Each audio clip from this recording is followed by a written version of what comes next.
Good morning and welcome back to the Leftovers podcast. It is special Leftovers. I'm your host, Captain Carl. This is my co-host. What's my title, man? Did I use Chocolate Thunder already? You might have. Okay. Give me another one. Pastor. Chocolate isn't rare. It's hard to get right now. So Pastor Chocolate? Pastor Liquid Gold. I don't know. Liquid I'm Gold. sorry. You caught me off guard. I don't know. This is my co-host, Pastor Nate. He was the one that preached yesterday, so technically he's the host. But it's a special Sunday. It is a special Sunday. It was Easter. So yep. Happy Easter. Happy after Easter. Mm-hmm. Happy after Easter, man. He is risen.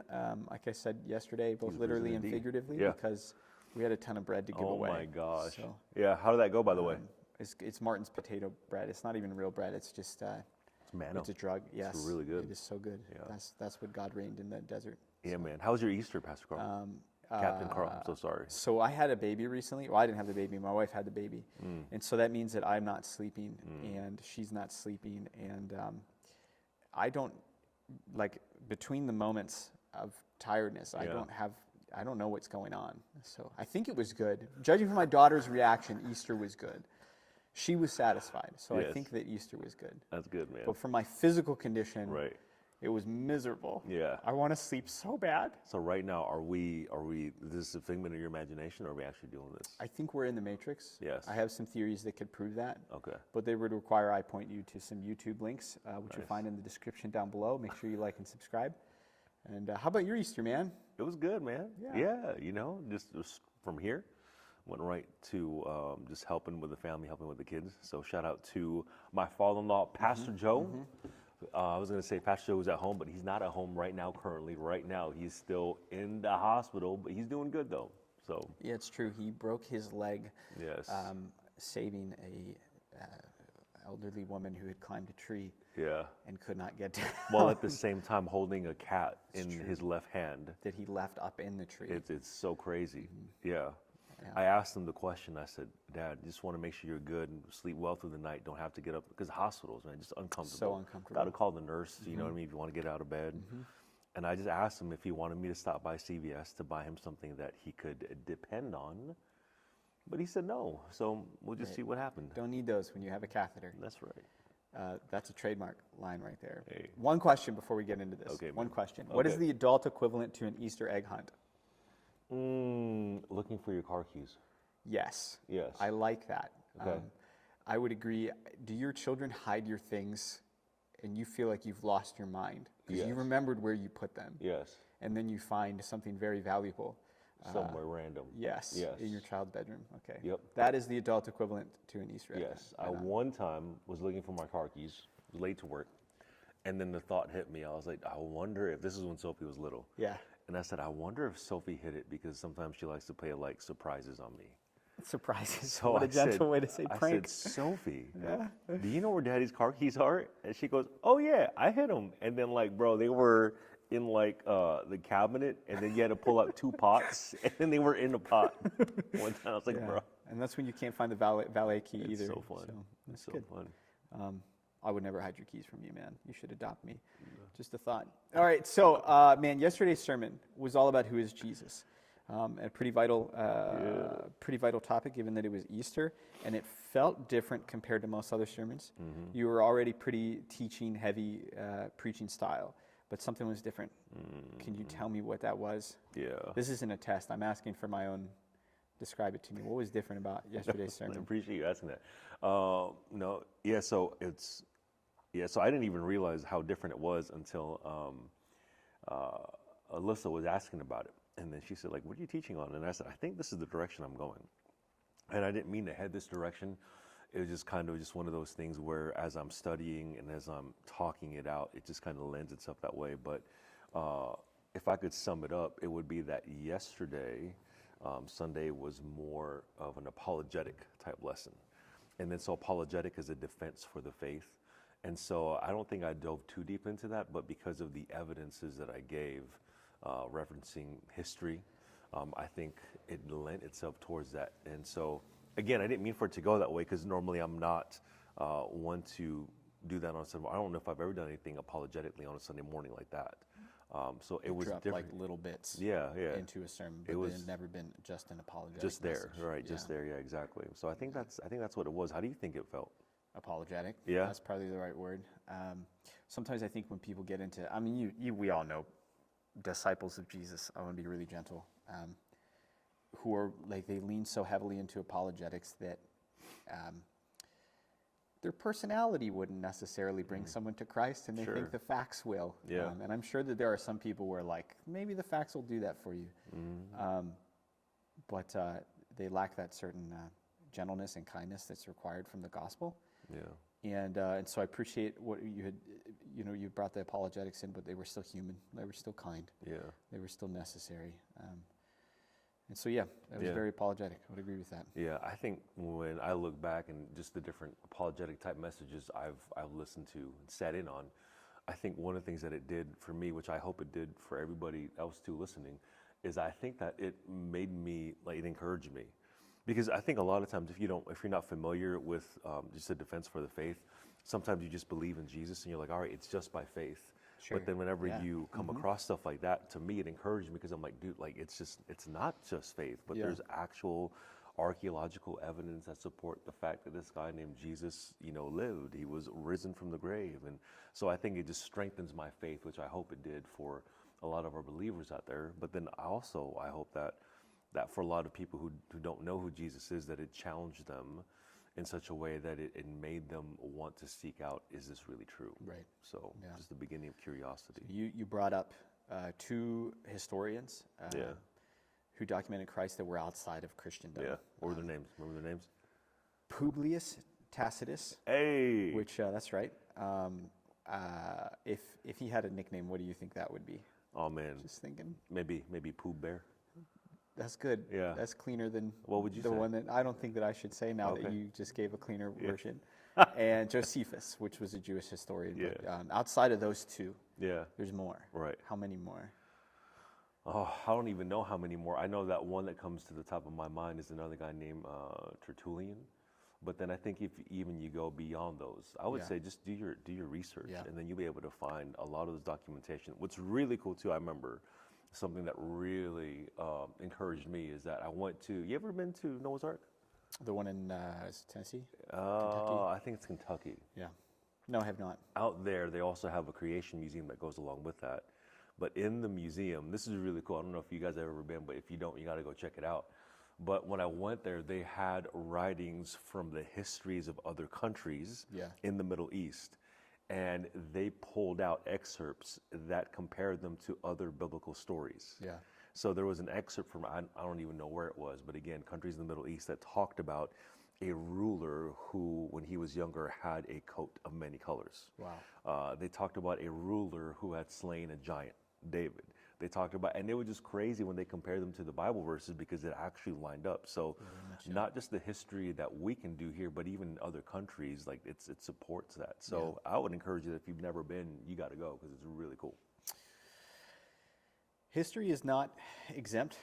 Just going to toss this one out to bias either. Like I know, all right, we have 5 major news conglomerates in the U.S. 4 of them swing sure? one way, Yeah. and the major news conglomerates. Okay. I picked a number out of my hat, so there's probably more. But I'm like, there's one in one way and the rest in the other way. I was gonna say there's And, probably most people there's one. Short. You know what I Sorry, mean? to every individual, there's Yeah, one like news one. conglomerate, Yeah, and yeah, currently yeah, it's yeah. swinging in that direction. But like if you've heard a story on one channel and then switch to the other Right. channel, and the perspective is so wildly different. Right. And history is no different than that. Yeah. And so, like even when you hear stories of Christ, we're counted through history that Right. are non-Christian stories. Yeah. You've got to like, all right, what was the bias behind this? Right. Like Egypt's perspective of the Jews in Egypt at the time. Yeah. Like, why would why would Yeah. Egypt record that they lost all their slave labor? Mm-hmm. And so, but 100%. so ultimately, even when we have these historical artifacts, it still boils down to what is it that I'm going to choose to believe in the goodness and the nature and the character of God that has Yeah. been proven to me over and over again in my Sure. life. So, Yeah. but yeah, also encouraging when you get to see them 10,000-foot view. Yeah. Here's a historiological footprint of Christ. I like that word, bro. Thank you. I pulled that one out of my hat You too. really did, but that was smooth. It was Yeah. close to another word. I have a couple questions. 'Kay. Because you had touched on, when you were telling the account of Jesus on the cross, this is the area I wish that you had stuck the most on. Okay. And you'd said, hey, I have some theories about this. We don't have time to get into this. Okay. And this is the thing that I wanted to hover on the most. Yeah. The veil was torn. Yeah. The earth shook. These are the questions I have because Right. I want to know the theory that you said. I don't have time for this Yeah. today. Yeah.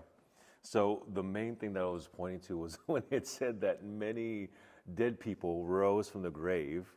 And I was like, dude, like this is crazy. Like a lot of dead people rose from the grave. Yeah. And then and then obviously the veil was torn in two from top to bottom. I think that's very significant. I think it's symbolic of, man, God is saying, hey, listen, I have now made a way that Jesus is the ultimate Passover lamb that makes you clean. And then so I think that in nature that's what God's trying to communicate. But when it comes to the many people rising from the dead, so here's my theory. Here's my theory. This isn't where I thought you were going to land My either, theory. so this is interesting. Okay, so here's my theory. Yeah. My theory is, so have you ever, I mean, everybody's done this before, but if you take a, bowl of water, fill it to the top, Yeah.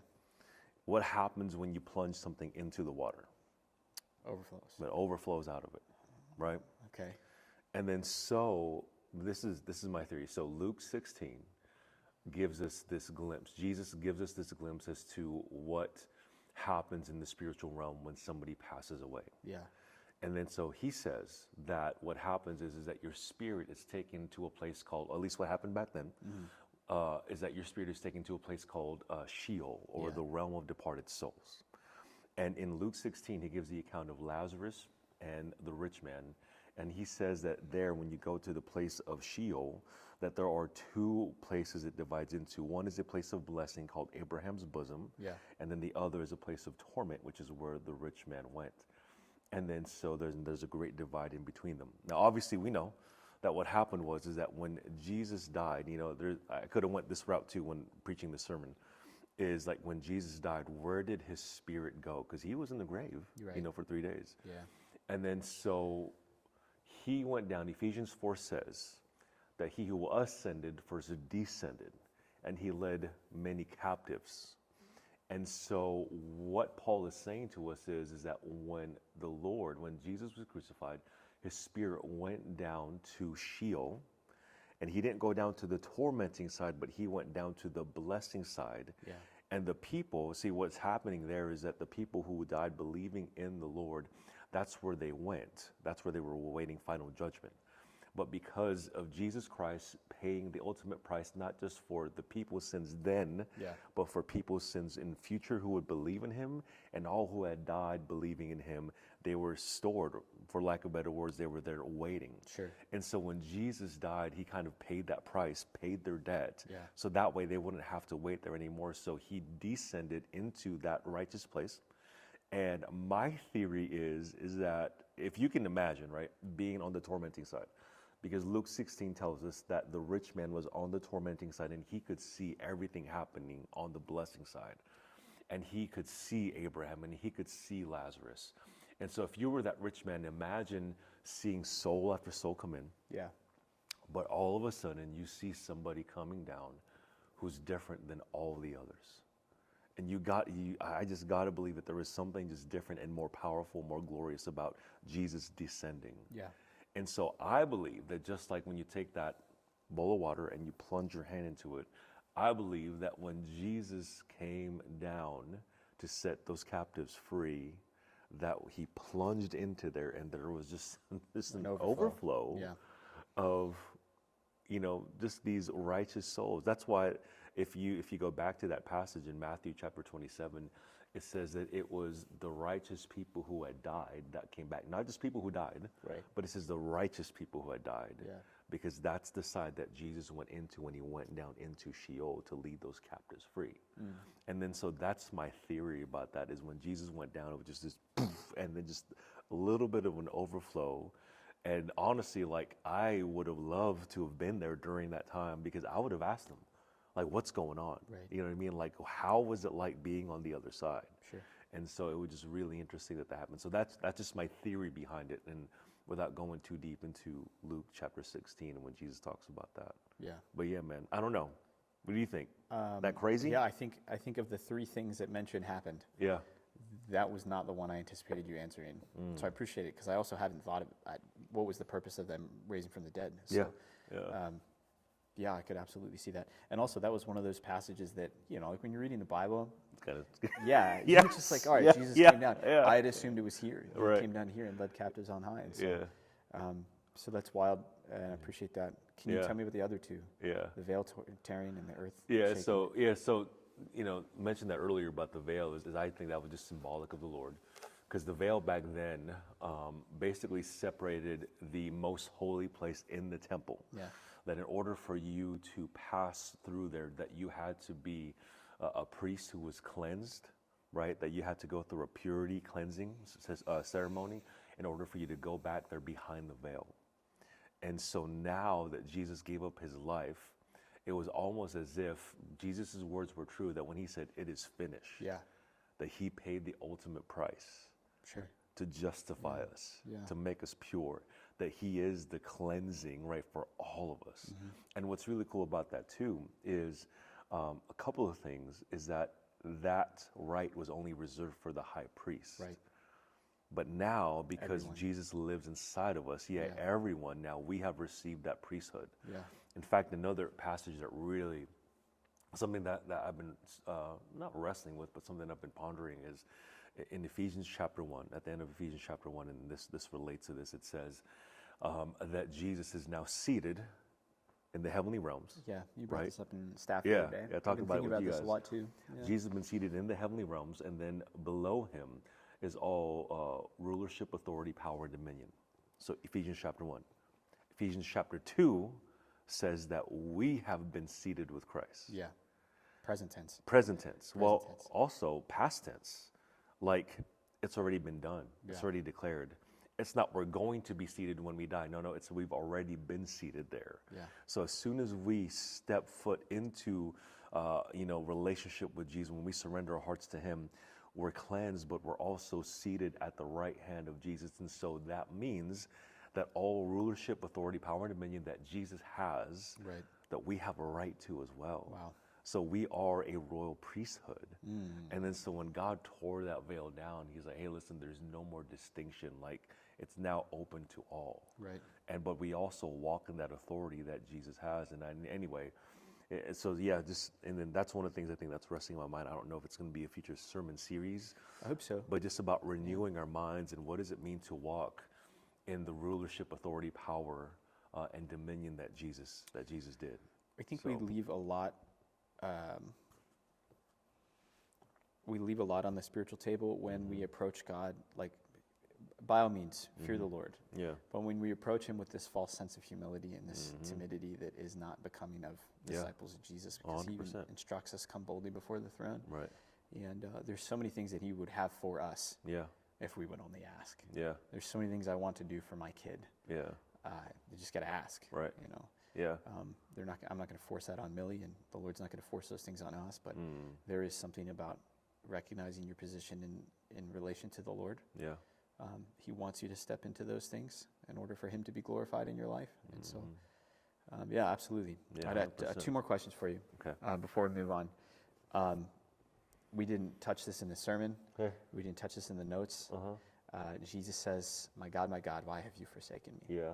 And I'm sure, which, when you're doing an apologetic message, it's really easy to systematically go through every line of text and say, this means this, this means this, this means this. So you did a really good job of focusing on the one question, which is this is who Jesus is. But we gloss right over this line that has invited so much confusion for so many people who misinterpret this verse. And so, and what do you think? Jesus says, why have you forsaken me? Yeah. What was going through his mind, and what is the reference to this passage? Well, I think number one, first of all, when Jesus says this, I know this might sound weird to some people, but I love it when he says this. I love it. And the reason why I love it, you might be asking one day, why do you love that passage? That's a weird passage for you to love. I love it because at times, me being human, sometimes I feel like, my God, like, why have you forsaken me? Yeah. And I think this shows the humanity. I think this shows the fact that Jesus was fully God, at the same time fully man, but it also shows that Jesus feels. He's not just a robot, Yeah. but he feels. And in that moment, he felt like his Father had left him. And I think, I don't know, have you ever been lost in the store when you were younger, that you got separated from your parents? I was an eloper, so literally all the time. 100%, Yeah. right? Now, I don't know about you, but I know for me that when that happened, I freaked out. Sure. I was like, man, like, where's my mom? Yeah. Where's my mom? And you're angry at them. Yeah. You were the one that You're ran the one away. that left, but Yeah. you're angry at them. Yeah. And like, I remember, man, just like feeling so scared. I was in the grocery store one time, and I got so scared. I was like, where? And I ran up to a random lady who I thought was my mom. Definitely not my mom. You found another 4-foot Filipino lady? Yeah, man. I mean, to me, I guess all Asians look alike, and so you know, I just whatever. We were going to be able to not have to clip any of this, and now I have a huge chunk where it's going to be. No, you don't. Bleep, bleep. We're fine. We're fine. So anyway, but I remember I was so scared, and I felt this anxiousness. Yeah. And I still feel that anxiousness when I doubt if the Lord's presence is there. And I just think I appreciate Jesus just being so vulnerable. Yeah. And saying that I feel like this. And in that moment, when you think about it, in that moment, I mentioned this on Sunday, you got to think what's happening is that God is a holy God. Yeah. That means it's the word kadosh in Hebrew, it's the word hagios in Greek, and it means sacred, set apart, pure. And so because that is who God is, it's not just who God demands or what God demands, it's who he is. Yeah. There can be no blemish, like in his eye, there can be no blemish in his presence. And so in that moment when Jesus was hanging on the cross, he took the sin of the world. All the sin of the world was upon his son. Yeah. And then so because of that, I think for a brief moment, God turned away because of the weightiness of the sin. Weightiness of the sin. And so, Eli, Eli, lama sabachthani, my God, why have you forsaken me? Yeah. And then in that moment, and then after that it says that he let out a large sigh, and then after that, then he breathed his last breath. And so, man, I think, when I think of that, I think of, gosh, it just makes me thankful. Yeah. Makes me thankful that Jesus was willing to endure not just pain and agony physically, but Jesus was willing to endure a moment of spiritual separation from the Father, which to me is way more scarier than any physical pain you could ever feel. Yeah. But he took the weight of the world, the sin of the world upon his shoulders. So anyway, so that's why I believe, and I think a lot of scholars will back me up on that, that's why I think Jesus cried that out. And the Father had to turn his face away for a moment. But it's brutal. Way different answer than I anticipated, and I'm glad that I asked. I'm glad that I asked that question. Yeah. So, Yeah. All right, last question for you. What's one thing you want people to walk away from this, the sermon? Jesus, this is who Jesus is. So I know you gave a great response call yesterday. Yeah. So this answer has to be different than yesterday's. That was fun though, bro. That was so cool. It's good. So cool to see. I think we had like 3 people in each service raise their hand. Yeah. So it was so cool. One thing that I want people to walk away with. So the one thing that I want people to walk away with is, I'd say it like this, is that when Jesus died on the cross, was buried, that's not where it ended. Obviously, we know that he was risen from the grave. And I love it too, that after Jesus leaves the tomb, Jesus didn't just walk out of the tomb and said, hey guys, I'm risen from the grave, believe in me. And then said, peace out, and left. Yeah. The Bible says that he stayed for 40 more days, appearing to many of his disciples, teaching them about the kingdom before he was finally taken up to heaven. Acts 1:8 records that. Acts 1:8 is where he gives that decree, but he's taken up shortly after that. But anyway, I think the thing that I want people to remember about the Easter story is that Jesus, when he walked out of that grave, it wasn't the end, it was the beginning. And I think I would encourage our people that when you give your heart to the Lord, it is not the end. You didn't reach the pinnacle of your journey, but it is just the beginning. Sure. See, after Jesus died on the cross and was risen from the grave, like he could have just peaced out. But he went and he taught his disciples for 40 more days, appearing to them. But also after he left, then he gave them the indwelling of the Holy Spirit. And so when he empowered his disciples with the same spirit that empowered him, basically it was just him decentralizing all the authority and all the power and saying, now I'm giving it to you. And then so I love it that, man, that coming out of the grave wasn't the end, but it was the beginning of like a war, the beginning of a brand new mission for every single one of us to take on, to mature in the image of Jesus, but then also then to bring the kingdom of heaven down and to destroy the works of the enemy. So it's an invitation not just for you to get to heaven, but it is an invitation for you to bring heaven down to earth. Yeah, very much It's so. just the beginning.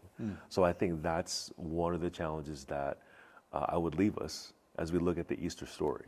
Yeah. Yeah. Well, I love you. I love that. Thank you for sharing that. I think about what David said in the Psalms when he said, "For I am convinced that I'll see the goodness of God in the land of the living." Amen. And there's so many times, Yeah. especially when you're young in your faith, you kind of just chalk things up to like, well, this will be different in heaven. This will be different on the other side of death. Right. And that is not God's will for you. Yeah. You said something the other day I really appreciated. Speaking of timid prayers, you don't want to pray against the will of God. So you limit your prayers because you don't know what God's will is. You're like, do I pray for healing? Does God want this person healed? No. Yeah. Like, you know how it is in the kingdom. Yeah. Is there illness? Yeah. Is there death? Right. Is there, you know how it is in the kingdom of heaven. That's how you should pray in accordance with His will. And all of that to say that the goodness of God is the kingdom of heaven. This was the message, the gospel message, that the kingdom is coming. Yeah. And this is how we live our lives in accordance with that. Yeah. The kingdom is coming and it comes through me. Yeah. Amen. So, and that's much more active of a faith than I'm saved, I'll go to heaven when I die. Yeah. So Yeah. thanks for sharing that, man. Thank you guys so much for joining another episode of The Leftovers. We're looking forward to spending next week with you as well. Yeah. We're starting a new sermon series. Oh, actually, no. Hey, it's New Life Sunday. New Life come Sunday on this out to coming that. Sunday. So baptisms, man, if you've never been baptized, if you're new to the faith, you declare your faith in Christ publicly. Declare His Lordship in your life publicly. Something happens in your flesh, in your world, when you do that. It's a powerful, powerful statement. Yeah. It's not just a spiritual act. It's not just symbolism.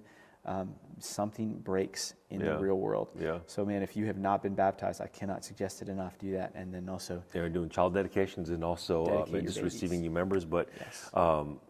I think we have 11 people, or 11 children being dedicated to the Lord. Awesome. Listen, it's not just about the child, really, it's about the parent. So if you are a parent, what you're saying is, hey, listen, I'm choosing to dedicate the way I raise my child is unto the Lord. Yep. And then, so I think, Pastor Carl, you gave a cutoff age at 28. Yeah, that's the cutoff age. Cutoff age. So if you have a 18-year-old, you can still dedicate them. It's true. I would like to see Tom Tucker get dedicated. Tom Tucker. I would dedicate Tom Tucker. That's true. That's true. I'll stand in as dad. What about Aiden Goldman? 100%. You want to see him dedicated to the Lord? You want to this Sunday? Yeah. Get you a nice little communion outfit. Yeah. Right on, dude. That's good. The All only right, thing thanks. Thanks you guys so much for Yeah. joining us. We'll see you next week. See you guys.